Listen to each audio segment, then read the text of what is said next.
divers going deep. Deep, deep, deep, deep. I feel like we've done this before. That's the beauty of the fourth dimension. We simultaneously have and have not. Okay, let's start with a big question. What if everything you think you know about reality? What if it's just the surface layer? And what if there's this clandestine organization, older than history itself, secretly protecting us, protecting humanity from threats we can barely even comprehend? That's exactly where we're going today. We're doing a deep dive into something called the Aurora Protocol. And this isn't just theory. Our sources, and we're talking fragments of ancient texts, classified operational reports, that kind of thing, describe it as a very real, very secret, multi-agency human organization. Multi-agency, okay. And their whole purpose, to understand, keep tabs on, and, well, neutralize threats, existential threats, paranormal threats, things that endanger reality itself. Wow. Okay, so our mission today for this deep dive is to try and uncover the hidden truths about this Aurora Protocol. We want to look at its origins, you said ancient, right? Its long watch over humanity and what it's actually doing now in the modern world. Strap in, because this is where it gets really interesting. It really does. What's fascinating, according to the sources, is that after these, let's call them benevolent gods, withdrew from Earth, they left behind bits of divine knowledge, fragments. Yeah. But that didn't lead to peace. Not at all. It actually created a kind of power vacuum. Right. Nature abhors a vacuum. Exactly. And that led almost immediately to conflict, brutal wars. And in that chaos, these other entities, these dark gods, emerged victorious, you could say. Yeah. They didn't rule openly, though. It was more subtle, twisting early human societies from within. It's like a long game strategy focused on insidious influence. And our sources suggest this is the period where organized religions like Christianity, Catholicism are mentioned, started to form. But the implication in the material is that they were subtly manipulated, twisted by these dark gods to sow discord, control people, mess with genuine spiritual paths. And places like the Vatican, centers of power, eventually became, maybe unwittingly, focal points for this kind of lingering dark influence. Now, I want to be really clear here. We're relaying what's in these classified sources. We're not endorsing these specific, pretty controversial viewpoints ourselves, just presenting the information. Absolutely. And it raises the question, with all this corruption, how did anyone resist? How did humanity even survive?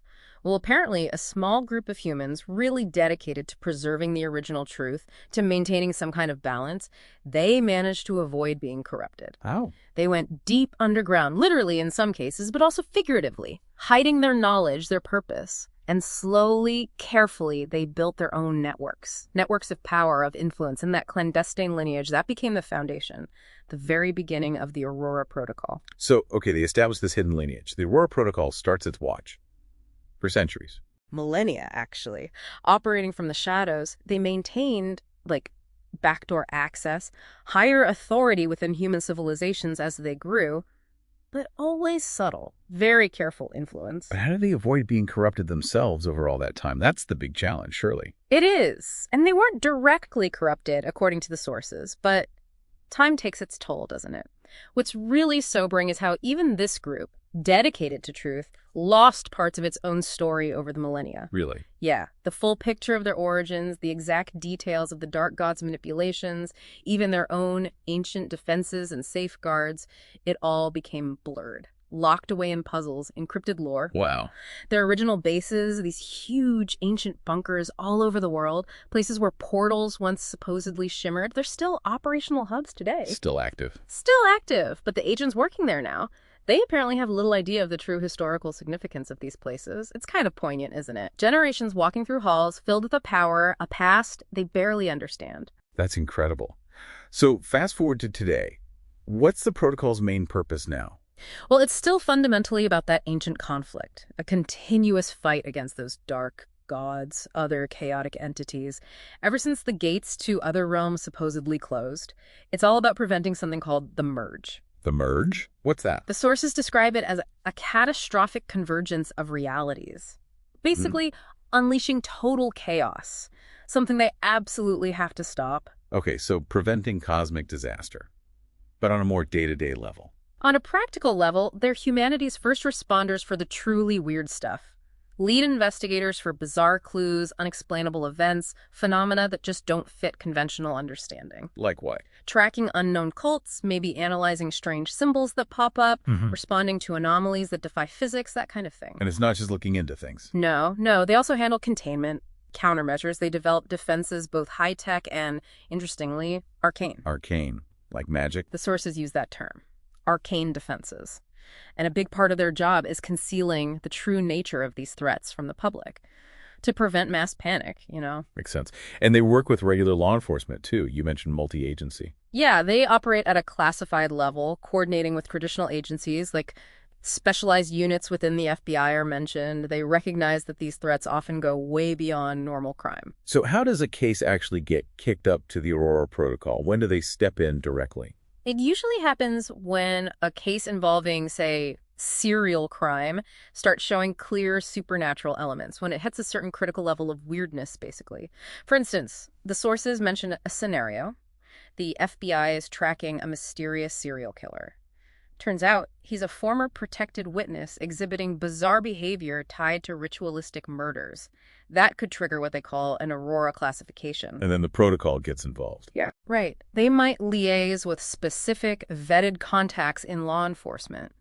And Agent Michael Booker Freeman, FBI, is named as an example collaborator. The protocol provides ancient expertise, resources for cases that just baffle conventional methods. But it can't be easy. What are their big struggles? Oh, constant struggles. There's the tightrope walk of information management, preventing panic versus maybe overlooking key details.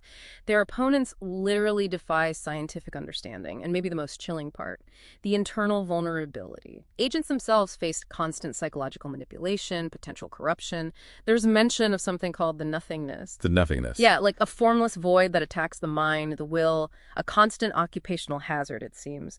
So if you step back and look at the big picture, the Aurora Protocol, as described in these sources, is basically humanity's oldest, most organized defense against chaos, against these unseen forces. Its very existence, hidden as it is, symbolizes our species' long, often unknowing struggle. Every time some malevolent force acts, apparently, it pings their network. It demands a response from the protocol. So wrapping this up, what does all this mean for you listening? This whole deep dive, it really raises a fundamental question.